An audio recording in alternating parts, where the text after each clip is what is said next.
Hi guys, welcome to Thakrus world. Thakrus വേൾഡിൻ്റെ പുതിയൊരു വീഡിയോയിലേക്ക് എല്ലാവർക്കും സ്വാഗതം. അപ്പോൾ എങ്ങനെയൊക്കെ ഉണ്ട് എല്ലാവരുടെ പെരുന്നാളും വിശേഷങ്ങളും കാര്യങ്ങളൊക്കെ? ഞാനും പെരുന്നാളായിട്ട് ഈ വീഡിയോ അപ്ലോഡ് ചെയ്തിട്ടുണ്ടായിരുന്നു കേട്ടോ. ഇക്കാൻ്റെ വീട്ടിലായിരുന്നു ഞങ്ങളുടെ ഇന്നത്തെ പെരുന്നാൾ ഇന്നലെയാണ് കഴിഞ്ഞ്. അപ്പോൾ ഇന്നലത്തെ പെരുന്നാൾ ഇക്കാൻ്റെ വീട്ടിലായിരുന്നു. ഇക്കാൻ്റെ വീട്ടിലൊക്കെ പോയിട്ട് അവിടുത്തെ വിശേഷങ്ങളൊക്കെ ആയിട്ടുള്ള വീഡിയോ ഞാൻ ഇട്ടിട്ടുണ്ടായിരുന്നു കേട്ടോ. പിന്നെ അതുപോലെ നിങ്ങളുടെ ഉള്ള പെരുന്നാളൊക്കെ എങ്ങനെ ഉണ്ടായിരുന്നു? എല്ലാവരും പെരുന്നാൾ ആഘോഷിച്ച പുതിയ ഡ്രസ്സ് എടുത്ത കാര്യങ്ങളൊക്കെ അഭിപ്രായം പറയട്ട. കഴിഞ്ഞ പെരുന്നാളിൽ ഞങ്ങൾ അങ്ങനെ ആഘോഷിച്ചിട്ടൊന്നും ഉണ്ടായിരുന്നില്ല. കഴിഞ്ഞ പെരുന്നാൾ നമ്മുടേക്ക് പൈസയും കാര്യങ്ങളൊന്നും ഇല്ലാത്തതുകൊണ്ട് നമ്മൾ ഡ്രസ്സ് എടുത്തിട്ടുണ്ടായിരുന്നില്ല, ബിരിയാണി വെച്ചിട്ടുണ്ടായിരുന്നില്ല, ഒന്നും ചെയ്തിട്ടുണ്ടായിരുന്നില്ല, വ്ളോഗ് എടുത്തിട്ടുണ്ടായിരുന്നില്ല. പക്ഷെ ഇപ്രാവശ്യം പൈസ ഉണ്ടായിട്ടൊന്നല്ല, പക്ഷെ എന്നാലും പിള്ളേർക്കൊക്കെ ഓരോ ജോഡി ഡ്രസ്സ് എടുത്തു. എനിക്കും ഇക്കാക്കൊക്കെ ഓരോ ജോഡി ഡ്രസ്സ് എടുത്തു. പിന്നെ ഇക്കാൻ്റെ വീട്ടിലും വല്യമ്മാക്കും ഉമ്മാക്കൊക്കെ ഡ്രസ്സ് എടുത്ത് കൊണ്ടുപോയി കൊടുത്തിട്ടൊക്കെ ഉണ്ടായിരുന്നു കേട്ടോ. അങ്ങനെയിട്ട് പിന്നെ എല്ലാവരുടെയും വിശേഷങ്ങളും കാര്യങ്ങളൊക്കെ പറയും. ഇന്ന് എന്തായാലും ചെറിയൊരു കുഞ്ഞൊരു വ്ളോഗ് എന്താണെന്ന് വെച്ച് കഴിഞ്ഞാൽ ഇന്ന് നമ്മളുടെ കുറച്ച് കാര്യങ്ങളൊക്കെ സംസാരിക്കാം. നമുക്ക് വീഡിയോ ഇപ്പോൾ ശരിക്കും പോലെ ഇടാത്തതിൻ്റെ കാരണം, അതുപോലെ തന്നെ എന്താണ് ഞങ്ങൾക്കിപ്പോൾ പറ്റിയ അവസ്ഥ കാര്യങ്ങളൊക്കെ പറഞ്ഞിട്ടുള്ളൊരു വീഡിയോ ആണ് കേട്ടോ. എന്ന് പ്രത്യേകിച്ച് അങ്ങനെ ലോങ് ആയിട്ട് നിങ്ങളെ ബോറടിപ്പിക്കുന്ന വീഡിയോ ഒന്നല്ല. കാരണം എന്താണെന്ന് വെച്ച് കഴിഞ്ഞാൽ ഇപ്പോൾ കൂടുതലായിട്ട് വീഡിയോ ഇടാത്ത എന്താണെന്ന് വെച്ച് കഴിഞ്ഞാൽ മടിയൊന്നല്ല കേട്ടോ. കൂടുതലായിട്ട് നമുക്ക് കണ്ടൻറ്റ് കിട്ടണില്ല, ഒന്നാമത്തെ കാര്യം. പിന്നെ രണ്ടാമത്തെ കാര്യം എന്താണെന്ന് വെച്ച് കഴിഞ്ഞാൽ അസുഖങ്ങൾ, എപ്പോഴും അസുഖങ്ങളാണ്. ഈ മഴക്കാലം തുടങ്ങിയപ്പോൾ തൊട്ടിട്ട് പനി, വയ്യായ, ഛർദി കാര്യങ്ങൾ പിള്ളേർക്ക്, അല്ലെങ്കിൽ എനിക്ക്, അല്ലെങ്കിൽ ഇക്കാക്ക്, അങ്ങനെ ഓരോരുത്തർക്കായിട്ട് ഓരോ അസുഖങ്ങളൊക്കെ ആയിട്ട് വരും. മൂന്നാമത്തെ കാര്യം മെയിനായിട്ട് ഇക്കാക്ക് പണിയില്ല. ഈ മഴക്കാലം ആയി കഴിഞ്ഞാൽ പണി ഉണ്ടാവില്ലല്ലോ. അപ്പോൾ ഇക്കാക്ക് പെയിൻറ്റിങ് ആണ് നാട്ടിലെ പണി. നിങ്ങൾക്ക് എല്ലാവർക്കും അറിയുന്നുണ്ടാവും. മിക്ക പണികളും അറിയാട്ടെ. ഇക്കാക്ക് ചിക്കൻ്റെ ഷോപ്പിലേക്ക് പോയി നിന്നിട്ടുണ്ടായിരുന്നു. അതുപോലെ തന്നെ നമ്മുടെ ഈ വീടിൻ്റെ തേപ്പ് കാര്യങ്ങളൊക്കെ ഇല്ലേ, പെയിൻ്റ് അടി കൂടാതെ അങ്ങനത്തെ കാര്യങ്ങളൊക്കെ കുറേ പോയിട്ടുണ്ട് കേട്ടോ. കുറേ പണികളൊക്കെ അറിയാം. പിന്നെ ഹോട്ടൽ ജോലിക്ക് പോയിട്ടുണ്ട്. അപ്പോൾ ഇപ്പോൾ കുറേ കാലമായിട്ട് പെയിൻറ്റിങ് ജോലിയാണ് ചെയ്തിട്ടുണ്ടായിരുന്നത്. അപ്പോൾ മഴക്കാലമായപ്പോൾ പെയിൻറ്റിങ്ങിൻ്റെ ജോലി ഒന്നും കിട്ടണില്ല കേട്ടോ. ഒക്കെ പെൻഡിങ് ആയിട്ട് കിടക്കാണ് വീട്ടിലത്തെ കാര്യങ്ങളൊക്കെ. അപ്പോൾ അതിൻ്റെ ഒരു വിഷമത്തിലാണ് കേട്ടോ ഞങ്ങൾ. കാരണം എന്താ വെച്ച് കഴിഞ്ഞാൽ നമുക്ക് ജീവിക്കണമല്ലോ. ജീവിക്കണം എന്ന് വെച്ച് കഴിഞ്ഞാൽ വലിയ ആർഭാടമായിട്ടൊന്നല്ല. നമുക്ക് 3 നേരം ഭക്ഷണം കഴിക്കണം, പിള്ളേർക്ക് ഭക്ഷണം കൊടുക്കണം, അതുപോലെ തന്നെ അവർക്ക് സ്കൂളിൽ പോകുമ്പോൾ എന്തെങ്കിലും കറി കൊടുത്തയക്കണം, സ്നാക്സ് കൊടുത്തയക്കണം, അങ്ങനെ കുറേ കാര്യങ്ങളൊക്കെ ഉണ്ടല്ലോ. അപ്പോൾ എല്ലാറ്റിനും പൈസ വേണം. അപ്പോൾ സ്കൂളിലാണ് മാസം മാസം പൈസ അടയ്ക്കണം കേട്ടോ. നമ്മുടെ തക്കുടൂന് നിങ്ങൾക്കറിയാമല്ലോ, അവനെ സ്കൂളിൽ ചേർത്തിട്ടുണ്ടെങ്കിലും ഗവൺമെൻറ് സ്കൂളല്ല, ഒരു പ്രൈവറ്റ് പോലത്തെ സ്കൂളിലാണ് ചേർത്തേക്കുന്നത് കേട്ടോ. എന്ന് വെച്ച് കഴിഞ്ഞാൽ വലിയ പൈസ ഒന്നുമില്ല. മാസം മാസം 250 രൂപ ഉള്ളൂ കേട്ടോ, അങ്ങനത്തെ ഒരു സ്കൂള്. അപ്പോൾ അതിൻ്റെ പൈസ കൊടുക്കണം. പിന്നെ നമുക്ക് വണ്ടി പോകണ്ടല്ലോ, വണ്ടീൻ്റെ പൈസ കൊടുക്കണം. കുറേ തലവേദനകളുണ്ട് കേട്ടോ. അപ്പോൾ എല്ലാറ്റിനും ആശ്രയം എന്ന് പറയുന്നത് ഇക്കാൻ്റെ ജോലിയാണ്. അപ്പോൾ ഇക്കാൻ്റെ ജോലി ഇങ്ങനെ ഇല്ലാണ്ടിരിക്കുകയാണ് ഇപ്പോൾ. വർക്കുകളൊക്കെ കുറവാണ്. മഴ പെയ്തുകൊണ്ട്, മഴക്കാലമായതുകൊണ്ട് വർക്കൊക്കെ കുറഞ്ഞിരിക്കുക കേട്ടോ. അപ്പോൾ കുറേ പേരോട് ജോലി ചോദിച്ചു, എവിടെയും കിട്ടിയിട്ടില്ല. പിന്നെ ഞാൻ മുമ്പ് കുറേ വീഡിയോ ഇട്ടിട്ടുണ്ടായിരുന്നു കേട്ടോ. ലുലു മോളിലേക്കൊക്കെ ജോലിക്ക് കൊടുത്തിട്ടുണ്ട്, അത് സെറ്റായിട്ടുണ്ട്, അങ്ങോട്ടേക്ക് പോവുക എന്നൊക്കെ പറഞ്ഞിട്ട് ഞാൻ വീഡിയോ ഇട്ടിട്ടുണ്ടായിരുന്നു. അപ്പോൾ അതിപ്പോൾ എന്താ സംഭവം എന്നുണ്ടായി കഴിഞ്ഞാൽ അവരെ വിളിച്ചു. ആദ്യമൊക്കെ അവരിങ്ങോട്ട് വിളിച്ചിട്ട് നമുക്ക് ഡീറ്റെയിൽസും കാര്യങ്ങളൊക്കെ ചോദിക്കുമായിരുന്നു. അതുപോലെ പ്രൂഫുകൾ അയച്ചു തരാൻ പറയുമായിരുന്നു. പക്ഷെ ഇപ്പോൾ ആരും വിളിക്കണില്ല. അപ്പം ഞങ്ങൾ ആ നമ്പറിൽ അങ്ങോട്ട് വിളിച്ചു നോക്കി. എപ്പോഴും കിട്ടാറില്ല, വല്ലപ്പോഴൊക്കെ കിട്ടും. ഈ പൊട്ടനെ ലോട്ടറി അടിക്കാൻ പറയില്ല, അതേപോലെ വല്ലപ്പോഴൊക്കെ വിളിച്ചെടുക്കുള്ളൂ. അപ്പോൾ എടുക്കുമ്പോൾ അവർ പറയുന്നത് നിങ്ങൾക്ക് ജോലി ഉറപ്പാണ്, പക്ഷേ കുറച്ചും കൂടി വെയിറ്റ് ചെയ്യണം പറഞ്ഞിട്ട് ഏകദേശം ഒരു 4-5 മാസത്തോളമായി ആ ലുലു മോളിലെ ജോലിക്ക് വേണ്ടിയിട്ട് ഞങ്ങൾ കാത്തിരിക്കണം കേട്ടോ. അപ്പോൾ ഞങ്ങൾ വിചാരിച്ചെന്നാൽ ഞങ്ങളുടെ സ്വന്തം റിസ്കിൽ തന്നെ പോവാം, അങ്ങനെ പോയിട്ട് അവിടെ പോയിട്ട് ജോലി നോക്കാം എന്നാണ് വിചാരിച്ചത്. പക്ഷെ അങ്ങനെ പോയി നോക്കാമെന്ന് വെച്ചപ്പോഴേക്കും ഇപ്പോൾ കുറേ നിബന്ധനകൾ വന്നു കേട്ടോ. നമുക്ക് ബാങ്കിൽ അച്ചിങ്ങി 60,000 രൂപ, ശരിക്കൊരു 2 മാസത്തേക്ക് വിസിറ്റിംഗ് വിസയിലാണ് പോകണമെന്നുണ്ടെങ്കിൽ ഒരു 60,000 രൂപയെങ്കിലും മാക്സിമം നമ്മുടെ അക്കൗണ്ടിൽ വേണം. അത് അവിടെ ചെന്ന് നമുക്ക് കാട്ടിക്കൊടുക്കണം.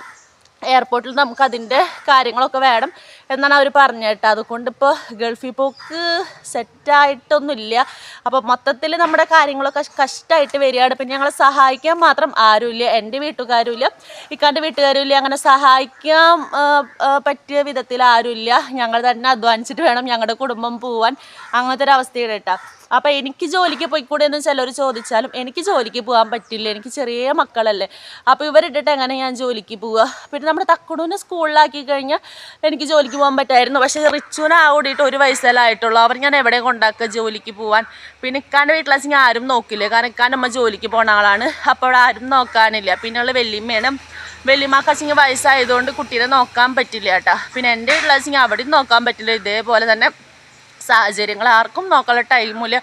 അപ്പോൾ അങ്ങനെയൊക്കെ ആയിട്ട് ഇപ്പോൾ എനിക്കും ജോലിക്ക് പോകാൻ പറ്റില്ല. മക്കൾ വലുതായാലല്ലേ ജോലിക്ക് പോകുക. അവരെ ചെറുപ്പത്തിൽ നമ്മൾ എവിടെയും കൊണ്ടാക്കാൻ സ്ഥലം ഉണ്ടെങ്കിൽ എവിടെയെങ്കിലുമൊക്കെ നമ്മൾ സുരക്ഷിതമായി നോക്കാൻ ഏൽപ്പിച്ചിട്ട് ജോലിക്ക് പോകുമായിരുന്നു. അപ്പോൾ അതിനും കൂടി പറ്റാത്ത അവസ്ഥയാണ്. അപ്പോൾ കുറേ ടെൻഷനും കാര്യങ്ങളൊക്കെ ആയിട്ട് വീഡിയോസ് എടുക്കാനും തോന്നണില്ല. ഇപ്പം നിങ്ങളോട് പറയുമ്പോൾ തന്നെ ഞാൻ എങ്ങനെ പറയുക ഇതൊക്കെ എന്നുള്ളൊരു കാര്യം മനസ്സിൽ തോന്നുന്നുണ്ട്. ഈ പറയണോ വേണ്ടേ, ഇതിപ്പോൾ ആൾക്കാർ അറിഞ്ഞു കഴിഞ്ഞാൽ നാളെ ചിലപ്പോൾ വിളിച്ച് ചോദിക്കും ഇതൊക്കെ എന്തിനാ യൂട്യൂബിൽ പറയണേ, അങ്ങനെ വിളിച്ച് ചോദിക്കുമോ എന്നൊക്കെ തോന്നും. പക്ഷെ എനിക്ക് എന്താണാവോ, എനിക്കിതൊക്കെ തുറന്ന് പറഞ്ഞാൽ കുറച്ച് ആശ്വാസം കിട്ടുന്നുള്ള പോലെ ഞാൻ തുറന്ന് പറയുകയാണ്. കാലത്തോട്ടേ ഭയങ്കര മൂഡ് ഓഫ് ആയിട്ടിരിക്കട്ടെ ഞാൻ. അപ്പോൾ കുറേ നേരം ഇക്ക ചോദിക്കണം എന്താണ് നിനക്ക് എൻ്റെ മൂഡ് ഓഫ്, ഞാൻ പണിക്ക് പോവാത്തതുകൊണ്ടാണോ, ഞാൻ വീട്ടിലിരിക്കണോണ്ടാണോ നിനക്ക് ഇങ്ങനെ മൂഡ് ഓഫ് എന്ന് ചോദിച്ചിട്ടൊക്കെ. അപ്പോൾ ഞാൻ പറഞ്ഞു അതുകൊണ്ടൊന്നല്ല, അത് കുഴപ്പമില്ല കാര്യങ്ങളെന്നൊക്കെ ഞാൻ പറഞ്ഞു. പക്ഷെ എന്നാലും ഇക്ക പണിക്ക് പോയാലാണ് ഞങ്ങളുടെ ജീവിതം മുന്നോട്ട് പോവുള്ളൂ. പറയുമ്പോൾ കുറേ പ്രാരാബ്ദമൊന്നുമില്ല, എന്നാലും നമുക്കിത് പറയുന്ന പോലെ വണ്ടീൻ്റെ അടവുണ്ട്, വീടിൻ്റെ വാടകയുണ്ട്, പിന്നെ നമുക്ക് ഞാൻ പറഞ്ഞില്ല എൻ്റെ പ്രസവത്തിനൊക്കെ ആയിട്ടൊക്കെ ഓരോ ലോണുകളും കുറികളൊക്കെ എടുത്തിട്ടുണ്ട്. അപ്പോൾ അതിൻ്റെ ഒക്കെ അടവുകളുണ്ട്. കുട്ടീൻ്റെ സ്കൂളിൽ പോകുമ്പോൾ മാസം മാസം അവൻ്റെ ഫീസ്, വണ്ടിയുടെ വാടക, വീട്ടിലത്തെ ചിലവ്, പിന്നെ എന്തെങ്കിലും അസുഖം വന്നാൽ അതിൻ്റെ കാര്യങ്ങൾ, ഇതൊക്കെ എല്ലാ ഓരോ കാര്യങ്ങളും ഇക്കാരുടെ ചിലവിലാണ് പോയിക്കൊണ്ടിരിക്കണേ. അപ്പോൾ അതിലൊക്കെ കുറച്ചിങ്ങനെ പെൻഡിങ് വരുമ്പോഴുള്ളൊരു വിഷമം പോലെ, വണ്ടീൻ്റെ അടവ് തെറ്റിയിട്ട് വണ്ടീൻ്റെ ആൾക്കാർ വിളിക്കുക, അവരോട് നമ്മൾ സാവകാശം പറഞ്ഞാൽ അവർ ഏകദേശം ഒരു 2-3 ദിവസം തരും, അതിൻ്റെ ഉള്ളിൽ അടയ്ക്കണം എന്ന് തന്നെ പറയും. അങ്ങനെയുള്ള ഓരോ സംഭവങ്ങളാട്ടോ. അപ്പോൾ അങ്ങനെയൊക്കെ ആയിട്ട് പിന്നെ കുറച്ചൊക്കെ ഇങ്ങനെ തട്ടിമുട്ടിയിട്ട് പണിയില്ലാണ്ട് ഇപ്പോൾ ഏകദേശം ഒരു 1.5 മാസത്തോളമൊക്കെ ഇങ്ങനെ പണിയില്ലാണ്ടിരിക്കണം. വല്ലപ്പോഴൊക്കെ ഒരു പണി കിട്ടും അങ്ങനെയൊക്കെ ആയിട്ട്. അപ്പോൾ ഈ 1.5 മാസത്തോളം ഞങ്ങൾ എങ്ങനെ നിൽക്കണമെന്ന് വെച്ച് കഴിഞ്ഞാൽ എന്തെങ്കിലും ഗോൾഡൊക്കെ പണയം വെച്ചിട്ടുണ്ടാവും, അതിൻ്റെ മുകളിൽ പോയി പൈസ കൂട്ടിയെടുത്ത് അങ്ങനെ ഓരോ ആവശ്യങ്ങൾ അപ്പോഴത്തെ ആവശ്യങ്ങൾ കഴിക്കട്ടെ ചെയ്യാറ്. പക്ഷെ ഇപ്പം അതിനും കൂടിയും പറ്റാത്ത, ഈ കൂട്ടിയെടുത്തിട്ട് ഇനി കിട്ടണില്ല ഗോൾഡിൻ്റെ മുകളിൽ പൈസ ഒന്നും. അപ്പോൾ അങ്ങനത്തെ ഒക്കെ ഓരോ കാര്യങ്ങൾ ആയിട്ടാണ് ഇരിക്കുന്നത്. അപ്പോൾ സ്വതവേ നമുക്ക് സന്തോഷം ഉണ്ടെങ്കിൽ നമ്മൾ സന്തോഷം പങ്കുവയ്ക്കും, വിഷമം ഉണ്ടെങ്കിൽ ആരും പുറത്ത് കാണിക്കില്ലല്ലോ. ഞാൻ പൊതുവെ അങ്ങനെ കേട്ടാ, എനിക്ക് വിഷമമൊന്നും ഇല്ലെങ്കിൽ, വിഷമമൊക്കെ ഉണ്ടെങ്കിൽ ഞാൻ പുറത്ത് കാണിക്കില്ല. അങ്ങനെ ഞാൻ ചിരിച്ചുകൊണ്ട് തന്നെ നിൽക്കൂട്ടെ. ഒരു മിനിറ്റ്, നമ്മുടെ റിച്ചൂസ് നീട്ടുണ്ട്, അവൻ എടുത്തിട്ട് വരാം കേട്ടോ. അപ്പോൾ നമ്മുടെ റിച്ചൂസ് ഇത് ഉറക്കത്തുനിന്ന് ഇവിടെ നീട്ടിട്ടുണ്ട് കേട്ടോ. ഞാനൊന്ന് ഉറക്കി കെടുത്തിട്ടാണ് വീഡിയോ ചെയ്യാൻ വേണ്ടിയിട്ട് ഇറങ്ങിയത്. അല്ലെങ്കിൽ പിന്നെ അവൻ്റെ ബഹളമൊക്കെ ആയിട്ട് വീഡിയോ ചെയ്യാൻ പറ്റില്ല. അല്ലെങ്കിൽ ഞാൻ ഇവിടെ നിന്ന് മരം മുറുക്കിയിട്ടുണ്ട് കേട്ടോ വീടിൻ്റെ തൊട്ടപ്പുറത്തുനിന്ന്. അപ്പോൾ ഭയങ്കര ഒച്ചപ്പാടും ബഹളമായിരുന്നു. അപ്പോൾ ഇവൻ ഉറക്കി കെടുത്തിയിട്ടാണ് ഞാൻ വീഡിയോ ചെയ്യാൻ ഇറങ്ങിയത്. തക്കട് സ്കൂളിൽ പോയി കേട്ടോ. അപ്പോൾ അങ്ങനെ ഞാൻ പറഞ്ഞത്, എനിക്ക് എന്തെങ്കിലും വിഷമം ഉണ്ടെങ്കിൽ ഞാനത് പുറത്ത് കാണിക്കില്ല കേട്ടോ, മനസ്സിൽ തന്നെ വെച്ചുകൊണ്ടിരിക്കും. കുറച്ച് കഴിഞ്ഞാൽ ശരിയാവും എന്നൊക്കെ. പക്ഷെ പഠിച്ചവൻ എന്താവും, നമുക്ക് എത്രയ്ക്ക് വിഷമം ഉണ്ടെങ്കിലും അത് പഠിച്ചവൻ കാണാത്ത പോലെ ചില സമയത്ത് എനിക്ക് തോന്നാറുണ്ട് കേട്ടോ. സത്യം പറയിച്ച് ചില സമയത്ത് പഠിച്ചവനുണ്ടോ എന്ന് തന്നെ ഞാൻ ആലോചിക്കാറുണ്ട്. ചിലർ പറയുമ്പോൾ ഇതൊക്കെ നെഗറ്റീവായിട്ട് കമൻറ്റ് ഇടായിരിക്കും ചിലപ്പോൾ, എന്തിനെങ്ങനെയൊക്കെ പറയണമെന്ന് ചോദിച്ചിട്ട്. പക്ഷെ നമ്മളിങ്ങനെ ചില അവസ്ഥകൾ വരുമ്പോൾ ആരും സഹായിക്കാനില്ല, നമ്മൾ മാത്രമുള്ളൂ നമ്മൾക്ക്. അങ്ങനത്തെ ഒരു അവസ്ഥയൊക്കെ വരുമ്പോൾ അങ്ങനെ തോന്നിപ്പോണത് കേട്ടോ. ഉള്ളവന് വീണ്ടും കൊടുത്തുകൊണ്ടിരിക്കും, ഇല്ലാത്തവനൊന്നും കൊടുക്കില്ല. അങ്ങനത്തെ അവസ്ഥയാണ് കേട്ടോ. ഒന്നുമില്ലെങ്കിൽ നമുക്ക് എന്തെങ്കിലും കിട്ടും വിചാരിക്കുക, ഇതൊന്നും കിട്ടണില്ല അങ്ങനെ കേട്ടോ. അല്ലെങ്കിൽ നല്ലൊരു ജോലി പഠിച്ചവൻ ശരിയാക്കി തരുവെച്ചെങ്കിൽ അങ്ങനെയുണ്ട്. ഇതിപ്പോൾ ജോലി ശരിയാക്കി തരുന്നില്ല, നമ്മുടെ അവസ്ഥയും മോശപ്പെട്ടുകൊണ്ടിരിക്കുകയാണ് അങ്ങനെയൊക്കെ ആയിട്ട്. അങ്ങനെ അപ്പോൾ ഇതാണ് ഞാൻ പറഞ്ഞു വന്നത്. ഇപ്പോൾ വീഡിയോ ഇല്ലാത്തതിൻ്റെ കാരണങ്ങൾ ഇപ്പോൾ ഇതൊക്കെയാണ്. അപ്പോൾ നിങ്ങൾക്കിതുപോലത്തെ അവസ്ഥകൾ വരാറുണ്ടോ? ചിലർക്കൊക്കെ വരാറുണ്ടാവുള്ളൂ, ചിലർക്ക് ചിലപ്പോൾ ഇങ്ങനത്തെ ഒന്നും പ്രശ്നങ്ങൾ ഉണ്ടാവില്ല. ചിലർ പറയാണ്ടിരിക്കുന്നുണ്ടാവും, ചിലർ എൻ്റെ പോലെ പറയണവരുണ്ടാവും സെയിം അവസ്ഥയിൽ, ഇതേപോലത്തെ അവസ്ഥയിൽ കടന്നു പോകുന്നവരൊക്കെ ഉണ്ടാവും. അപ്പോൾ അങ്ങനെയുള്ള ആൾക്കാരൊക്കെ ഒന്ന് കമൻറ്റ് ചെയ്യട്ടെ. ദയവ് ഇത് കുറ്റം പറയരുത്, ചീത്തയും പറയരുത്. എൻ്റെ മനസ്സിലെ വിഷമങ്ങൾ മാത്രമാണ് ഞാൻ നിങ്ങളോട് പറഞ്ഞത്. അപ്പോൾ ഇത്രയ്ക്കുള്ള നമ്മുടെ ഇന്നത്തെ വീഡിയോ. ഞാൻ പറഞ്ഞത് നിങ്ങൾ ഏത് തരത്തിൽ എടുക്കുമെന്ന് എനിക്കറിയില്ല കേട്ടോ. ഞാൻ എൻ്റെ ഉള്ളിലത്തെ വിഷമങ്ങൾ മാത്രമാണ് പറഞ്ഞത്. എൻ്റെ ഇതേപോലത്തെ സെയിം സിറ്റുവേഷനിൽ കടന്നു പോകുന്നവരൊക്കെ ചിലപ്പോൾ ഉണ്ടാവും കേട്ടോ. ചിലർ പുറത്ത് പറയാണ്ട് തന്നെ ഇരിക്കുന്നവരുണ്ടാവും. എനിക്കെന്തോ നിങ്ങളോട് പറയാൻ തോന്നി ഇപ്പോഴത്തെ കാര്യങ്ങളൊക്കെ ഇങ്ങനെയാണ് ഞങ്ങളുടെ അവസ്ഥ എന്നല്ലേ റിച്ചിയോ.